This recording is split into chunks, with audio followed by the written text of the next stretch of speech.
ねえメタン、ボーナス出たら海外旅行に行きたいのだ。やっぱりロンドンとかニューヨークが憧れなのだ。夢が広がるのだ。待ちなさい。行く前にこれを見ておきなさい。現実を知らずに飛び立つと痛い目を見るわよ。これがニューヨーク吉野家の最新メニュー。牛丼並盛り、なんと3200円。3200円なのだ。牛丼が3200円って嘘でしょ。牛丼じゃないのだよ。続きを見せましょう。ロンドンのコンビニサンドが2400円。スタバのラテは1800円。これがロンドンの普通のランチ。特別な高級店じゃない。ただのコンビニよ。ジュースも買えないのだ。これじゃ、お小遣いが1日で消し飛ぶのだ。そう。これが今、世界の若者が払っている普通の昼食代なの。世界の若者の昼食変わって、全員が王様みたいなご飯食べてるのだ。普通の昼食でその値段、信じられないのだ。彼らの月収はいくらなのだ？そして彼らの月収は、たったの12万円。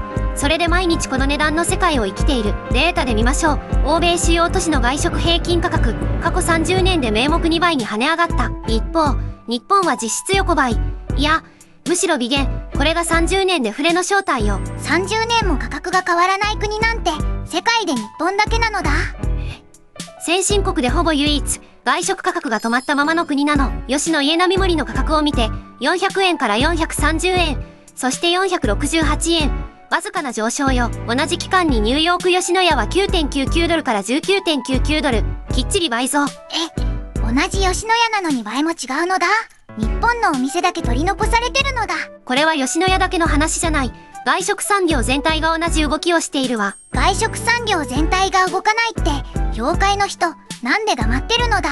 月収12万円の若者を想像して、家賃ワンルームで8万から10万。もう手元に何も残らない。食費に回せるのは、月たった2万円。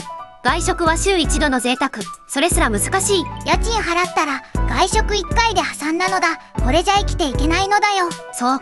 これは特殊事例じゃない。構造そのものなの。若者全員が同じ罠の中。構造って言うけど、要するに彼らは一生この値段から逃げられないのだ。給料だけ追いついていないから、外食は完全に手の届かない世界。それでは現場に降りましょう。海外の若者たちは、毎日どんな食事をしているのか。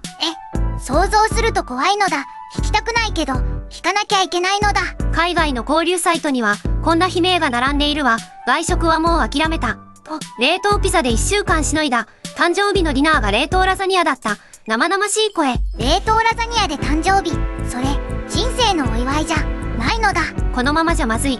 と気づいた若者たちが声を上げ始めているの。友達の誕生日、レストランに行けなかった。みんなで公園でパンを開けたんだ。それでも、笑ってたよ。笑うしかなかった。泣いたらもっと惨めだから。公園で食パン。これが、令和の若者の誕生日なのだ。ネモは南欧の若者。彼の周りでは外食は完全に諦められた贅沢になっているわ。ロンドン在住の若者カップル。デートはスーパーの試食コーナーを巡り出そうよ。試食コーナーがデートコース。それ、もうデートじゃないのだ。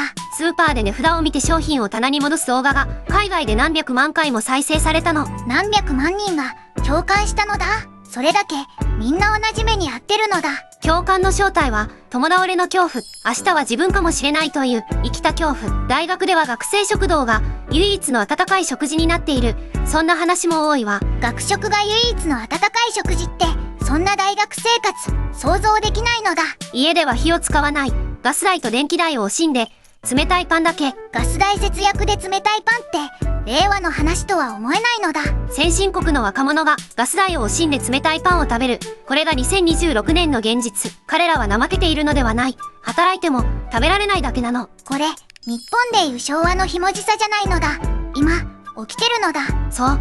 明日は我が身。円安が続けば、日本もこちら側に落ちる可能性。そして、暗い音楽が急停止するわ。ここから世界がぐにゃっと反転する。何が起きるのだ？画面が急に明るくなったのだ。テロップを読んで、一方、その頃、日本では、ここから天国編が始まる。天国編って、急に明るい単語出てくるのだ。何が始まるのだ？新橋駅前。サラリーマンが何も考えず券売機の前に立つ。いつもの光景。そして500円玉をたった1枚投入する。それだけよ。待って、500円 ?500 円玉1枚なのだ。それ、本当なのだ。そう。1枚。それも30年前からほぼ同じ価格で。30年前と同じ価格って、世界が壊れる中で、日本だけ時間が止まってるのだ。そう。ようこそ世界で唯一の異世界へ。ここからが本当の物語よ。では500円玉1枚で何が出てくるのか解剖してみましょう。主菜の生姜焼き、味噌汁、小鉢、漬物、ご飯おかわり自由。これで500円。主菜だけで500円は超えそうなのだ。これどこに利益あるのだ。主菜と味噌汁と小鉢と漬物、それでおかわり自由ってもう詰め合わせなのだ。原価、人件費、家賃。これ誰が血を流して成立しているのかしら。血を流すってメタン怖いのだ。でも確かに誰かが赤字なのだ。牛丼並盛りが500円台、サイゼリヤの宮野フードリアが300円。嘘みたいでしょ。立ち食いそばが390円、コンビニおにぎり140円、サブウェイのサンドが500円。これ全部海外なら3倍4倍の値段なのだ。日本だけ別世界なのだ。別世界、その通り。海外から来た若者は券売機の前で固まるそうよ。日本に来て最初の食堂でボタンを押すのが怖かった。これは何かの罠だと。500円でこんなにたくさん出てくるはずがない。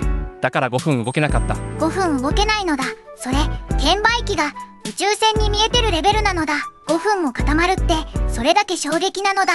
世界の常識が壊れるのだ。食べ終わってお会計はと聞いたら、もう払いましたよと言われた。この国は優しすぎる。優しすぎてなぜか涙が出てきた。でも泣いてるのだ。500円定食で人が泣くのだ。これが日本なのだ。この涙の意味は優しさじゃない、自分の国がそうじゃない悲しさなのよ。これは安いのではない。日本の労働者が30年賃金を犠牲にして守った要塞よ。要塞、僕たちが頑張って我慢した結果、世界から見たら楽園に見えるのだ。そう、地獄から来た若者には楽園。でも住人の血で支えられた異常な聖域なの。異常な聖域、僕たちはその中で生きてるのだ。不思議なのだ。数字で振り返りましょう。世界が名目2倍に駆け上がる間、日本は実質3分の1に沈んだ。これは安さではない。賃金の停滞という名の代償、誰かが払い続けている。代償って誰が払ってるのだ。まさか僕たちなのだ。そう、給料が30年止まったまま、その分だけ外食が安いまま、それだけのこと。30年止まったままって海外で言うとどんな感覚なのだ。メタン。例えるなら上司に毎年昇給を断られ続けた30回連続、そんな感覚かしら。海外の交流サイトにはこんなコメントが流れているわ。要約して伝えるわね。日本の労働者は搾取されているのか、それとも世界が狂っているのかと。搾取されているって海外の人にそう見えてるのだ。僕たち。それでも日本の安さは海外の若者にとって最後の命綱になっているの。来日した若者の最終コメント、母国に帰る理由が一つも思いつかないと。母国に帰る理由が一つもないって、それ亡命みたいな響きなのだ。メタン。僕海外移住やめるのだ。ここで牛丼食って生きていくのだ。あなたがその牛丼を500円で食べ続けるために誰かの賃金が止まっているのよ。それを忘れないことね。